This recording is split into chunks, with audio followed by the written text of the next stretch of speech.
Hello students, how are you all? I hope you all are fit, fine and healthy. Today we will read about sound blend S. इससे पहले हमने sound blends R and L के बारे में भी पढ़ा है. आज हम sound blends S के बारे में पढ़ेंगे. S C की साउंड क्या होते हैं? स्क स्क स्क स्कार्फ, स्क स्कूटर, स्क स्कूल.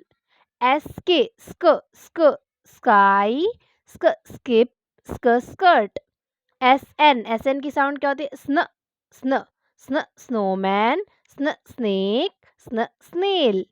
एस पी की साउंड क्या होती है? स्प स्प स्पून, स्प स्पिल, स्प स्पाइडर. एस टी की साउंड क्या होती है? स्ट स्ट स्टिक, स्ट स्टैम्प, स्ट स्टूल. एस डब्ल्यू की साउंड क्या होती है? स्व स्व स्विंग, स्व स्वीट, स्व स्विम. तो आप सभी को साउंड ब्लेंड्स एस की साउंड्स को अच्छे से लर्न करना है, उनसे बने जो वर्ड्स है उनको अच्छे से रीड करना है. Thank you.